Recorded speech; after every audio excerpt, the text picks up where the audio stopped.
Te koto te wharo o Auckland Unitarians. Te koto nā manuhiri. No mai, haramai ki tene whara karakia a te atoa. Te koto te tato katoa. We welcome you to this space. Auckland Unitarians have been making sacred for 118 years. In part, you have made it sacred by your persistence.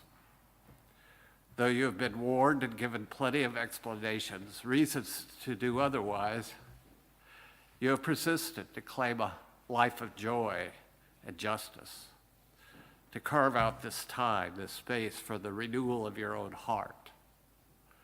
Despite all the reasons, the resistance fighting for your attention, luring you towards fear, you persist to practice gratitude for this day, this life that has been given, this chance to begin again. And so let us gather that we might offer one another courage, strength, healing, hope, and this promise to persist in kindness, persevere in compassion, and prevail in a life that is for more than ourselves. Come, let us worship together. And afterwards, I invite our guests and visitors to join us for morning tea. It's our sacrament of hospitality. It is our way of thanking you for honoring us by your presence. Please join us. It will be incomplete without you.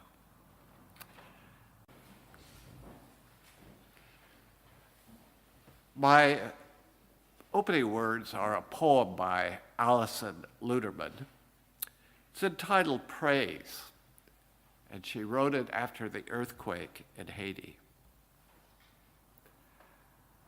The thin sound of singing floated up from under the building, which was pancaked on its cheap foundation. Port-au-Prince, hell's aftermath. Bodies laid out in rows, covered with white cloth.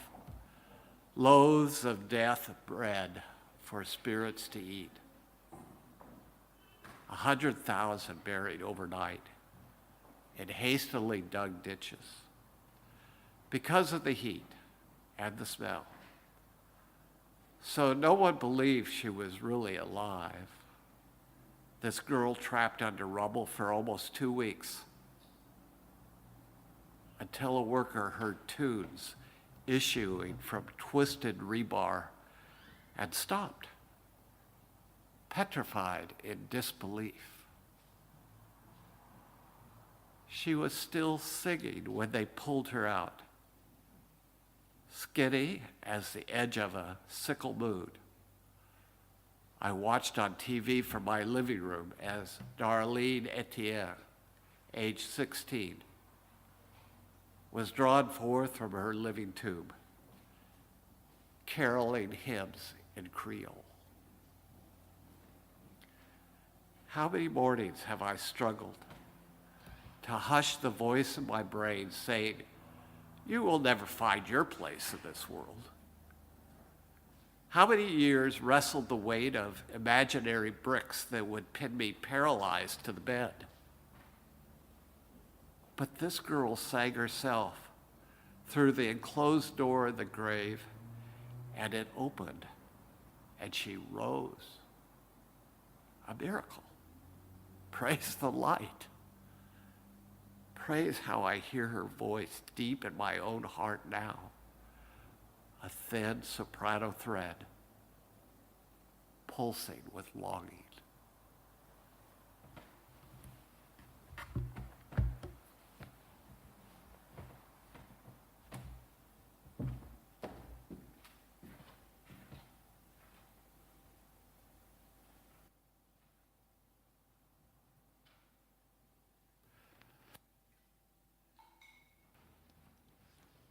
We light this chalice in memory of the courage of those who have struggled for freedom, the persistence of those who struggled for justice, and the love of those who built beloved communities to carry on the light of hope.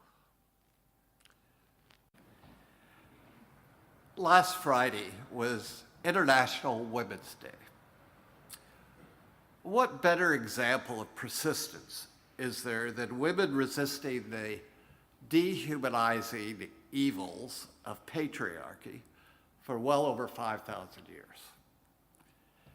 As an example, I offer Senator Elizabeth Warren, a senator from Massachusetts, who is currently seeking the Democratic nomination for president in the US.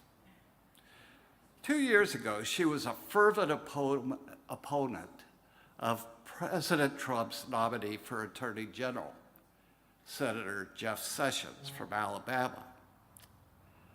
Mitch McConnell, the Senate Majority Leader, objected to her speech in opposition to the nomination because he claimed she broke an arcane Senate rule not to demean another senator as she sought to read a 1986 letter by Coretta Scott King on the day before the vote.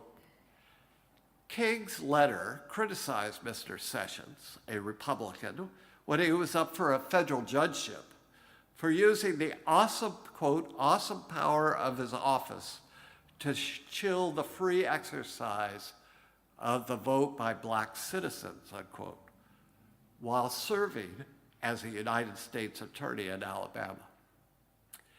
The chair of the Senate, a Republican, acknowledged the objection. After a debate, a vote was held to silence Senator Warren. The vote was along party lines, and she lost 49 to 43 and was silenced from speaking further on the nomination. After the vote, McConnell had this to say. She was warned. She was given an explanation. Nevertheless, she persisted. His words created a firestorm on social media with the hashtag #LetLizSpeak. Warren could very well have been channeling the sentiment of 2004 Nobel Peace Laureate, hope I say this right, Wangari Maathai, who wrote, "I was grounded in that moral fiber of wanting to do the right thing. I was so sure that this was the right thing because it was so obvious. And even those who were persecuting me knew. And I knew they knew. And I was doing the right thing. But they didn't want me to do it because it was inconveniencing them. And I knew that." It could be said that Elizabeth Warren possesses a particular facility for perseverance and the ability to persist in her efforts, even in the face of mighty opposition. How did she come by that ability? Is that an inborn part of her being or something that has been cultivated over time through her experiences of life? While we can never know the precise combination of factors that led to any given person's ability to develop a strength of character, we can learn from their example and be inspired and perhaps be drawn into our own self-reflection. In the 1970s, toy company Hasbro introduced a balancing toy called a Weeble. Anybody remember Weebles? Nobody old enough, huh? Inside each roly-poly egg shape is a weight at the bottom center. When the Weeble is tipped over, that weight lifts and the force of gravity causes the toy to return to its upright position. It wobbles a little bit before it comes to a standstill. That's what led to the popular catchphrase used to advertise it. Weebles wobble, but they don't fall down. Something similar occurs with people. Like weebles, resilient or persistent people wobble, but they don't fall down. Like the weeble, you could say a persistent person has a low center of gravity. They have a large base of support and high stability. This is certainly true of our ability to be physically resilient. Our physical center of gravity is the point in the body where our weight is evenly distributed. For most people, that's our lower abdomen. We can improve our physical resiliency by training the muscles along the whole torso.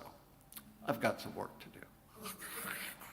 But resilience isn't just a matter of physics. It's also a matter of psychology and spirituality. Studies of community responses to natural disasters have revealed some interesting findings in this regard. Communities need stronger bridges, better barriers to flooding, improvements to the communications grid, and other physical improvements. But they also need stronger neighborhood ties, where footpath chats and corner cafes flourish. Strengthening the social infrastructure turns out to be every bit as important as improving the physical one. These studies also reveal a fairly commonly held false belief about the quality of perseverance, a belief that consistently trips us up in our efforts to cultivate it in our lives. It is a belief centered in our ideology of individualism, our pull yourself up by your bootstraps mentality, our cultural worship of the lone wolf hero. This cultural mentality led Canadian poet and writer Shane Koyczan to observe, people cry not because they are weak, it's because they've been strong too long. Filmmaker activist Michael Moore shares this anecdote about a forgotten lesson he learned in high school music. Sometimes in band or choir, music requires players or singers to hold a note longer than they actually can hold a note. In those cases, we were taught to mindfully stagger when we took a breath, so the sound appeared uninterrupted. Everyone got to breathe, and the music stayed strong and vibrant. So let's remember the advice of music. Take a breath. The rest of the chorus will sing. The rest of the band will play. Rejoin so others can breathe. Together, we can sustain a very long, beautiful song for a very, very long time. You don't have to do it all, but you must add your voice to the song. When we combine Koyczan's quote with Moore's invitation to breathe, we suddenly see that balance plays a bigger role in perseverance than we often assume.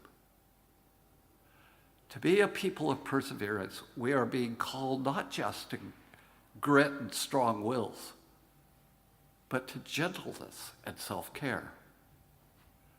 Constantly pushing ourselves without also giving ourselves the gift of pause gets us nowhere.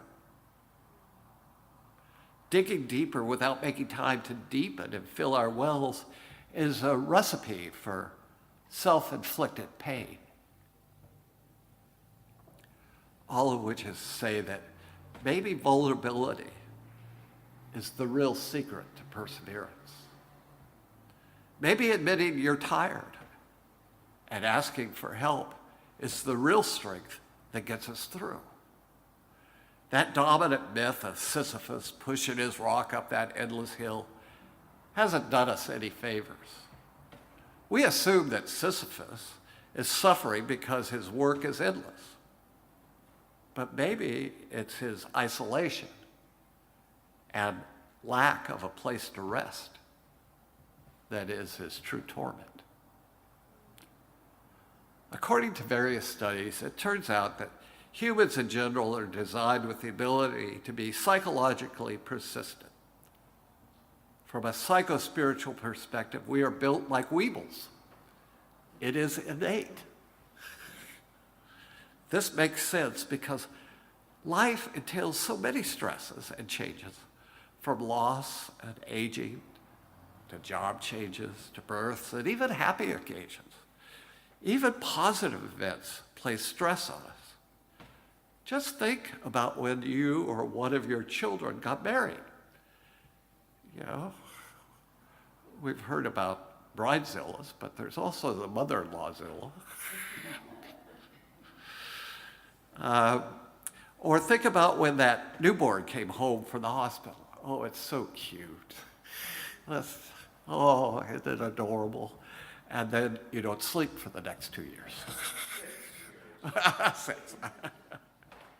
Or think about when you started university or an exciting new job.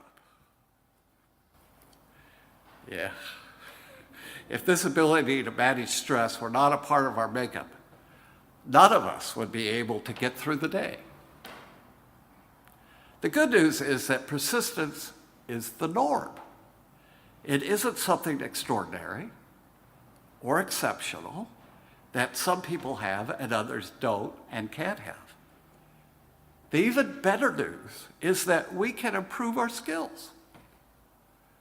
Those who are already fairly resilient can learn to be more resilient.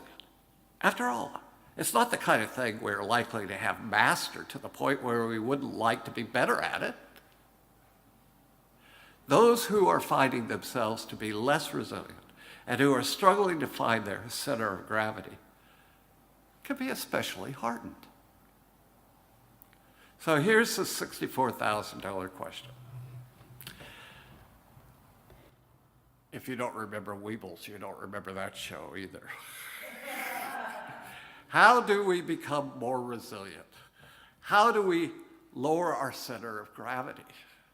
Turns out that cultivating resilience has a lot to do with belief and habits of mind, which we can also call spiritual practices. In a recent interview on National Public Radio, Andrew Zolli, co-author of the book Resilience, Why Things Bounce Back, says some of the things we can do to bolster resilience are intriguingly about your belief system and about your habits of mind. One of the most effective ways to cultivate resilience is through spiritual practice, what Zolli calls habits of the mind. Brain studies of actively meditating Buddhist monks reveal the benefits of mindfulness meditation and mindfulness practices. Similar results have been found when studying the brain activity of nuns praying. These practices help people learn to better regulate their emotions. Becoming more resilient strengthens our ability to move with life's change. Becoming those proverbial trees bending in the wind. Bending it with life is preferable to being shattered by it. Our beliefs matter too. One belief that bolsters resilience is that the world is meaningful.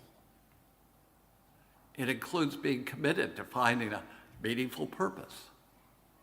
Believing that life is meaningful and purposeful does not require or reject belief in God or a higher power.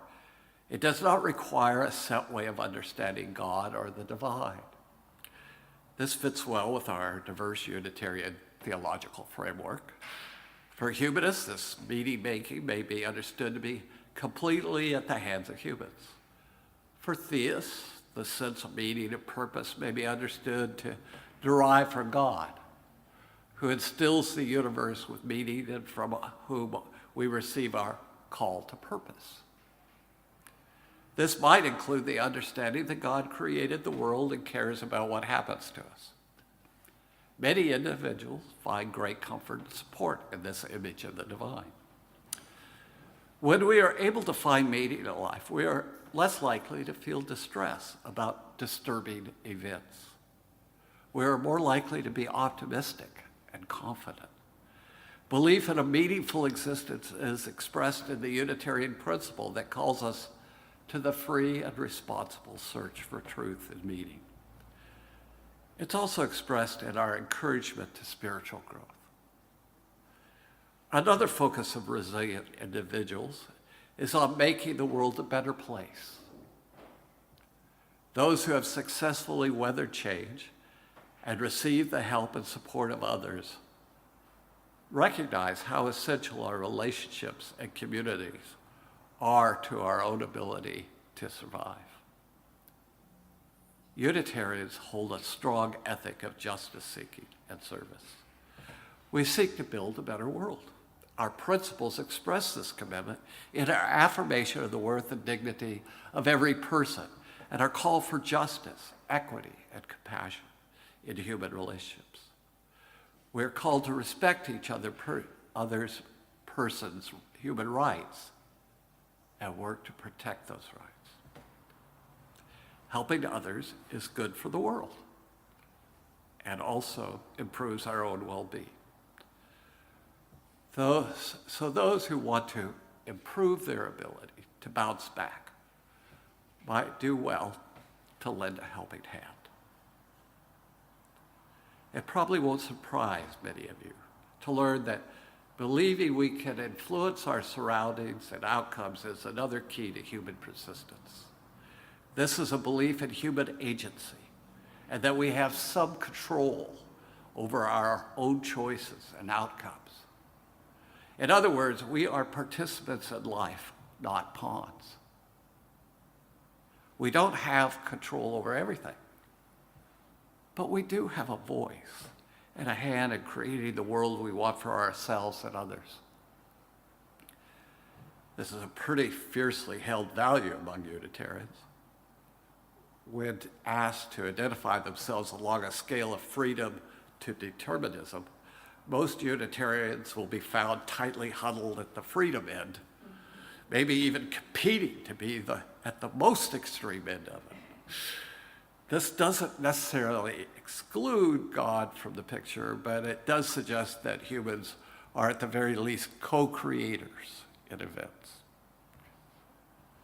Related to this is the belief that we learn and grow from both positive and negative experience.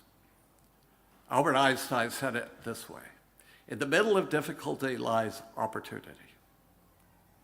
Those who are resilient, those who are resilient find the opportunities, because none of our lives are entirely without pain or stress. Our success and happiness depends not on avoiding problems so much as learning to move with them. Personal experience is one of the primary sources of our faith. We use our own stories of success and failure to help us better understand ourselves and the world. It is through our personal experiences that we are open to the source of life. Our painful experiences, as well as our joyful ones, hold the potential to open us to life. Taoism teaches that change is the essence of life, and going with the flow is the best way to manage things. In the words of Lao Tzu, the rigid and inflexible will surely fail, while the soft and flowing will prevail. Our religion offers us resources and tools that can bolster our resilience, our ability to persist.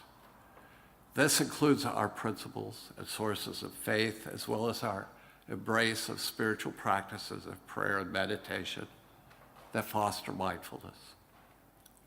Embracing and cultivating these values and habits of mind can help us become more like weebles. We can lower our center of gravity and build our core.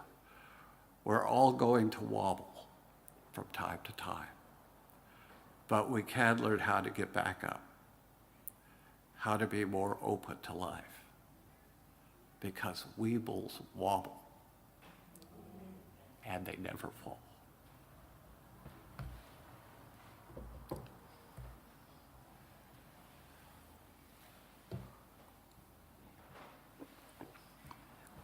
For our meditation, I have an excerpt from Lost by Margaret Wheatley. When we are overwhelmed and confused, our brains barely function. We reach for the old maps, the routine responses, what worked in the past. This is a predictable response, yet also suicidal. If we keep grasping for things to look familiar, if we frantically try and fit new problems and situations into old ways of thinking, we will continue to wander lost and eventually collapse from our confusion. There is no way to get out of this wilderness except to acknowledge that we're lost. Recognizing our situation usually leads at first to even wilder grasping after old solutions. Yet there's nothing we can learn about this strange new world until we stop grasping, pause, calm down, and look around. The first thing we could notice is the most essential. We're still here. This, in and of itself, makes our situation workable. We don't have to panic about our situation. We need to acknowledge it. Yes, we're lost, but in truth, we're not. We're right here. As we relax enough to tune in, we'll be able to notice the information and signals that are everywhere around us. There is sufficient information right here to help us find our way out. But we have to be willing to stop, to listen, to admit we don't know. To navigate life today, we definitely need new maps. Our old ones confuse us unendingly. These new maps are waiting for us. They'll appear as soon as we quiet down. And with others, lost companions, relax into the unfamiliarity of this new place. Senses open, curious rather than afraid. The maps we need are in us. But no, not only in one of us, but not in only one of us. If we read the currents and signs together, we'll find our way through.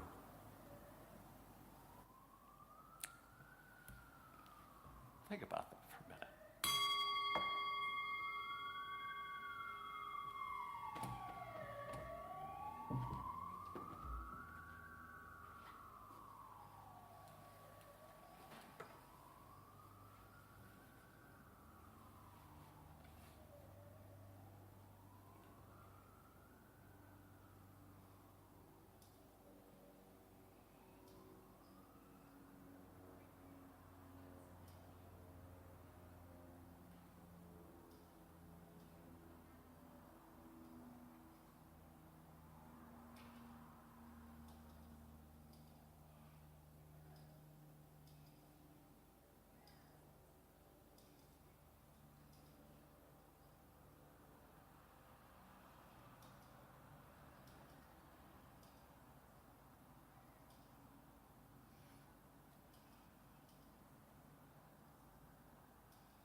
My closing words are by Paul Beatty. May our lives be blessed according to the depth of our love, the persistence of our faith, our willingness to forgive and be compassionate, and in proportion to our yearning to be free.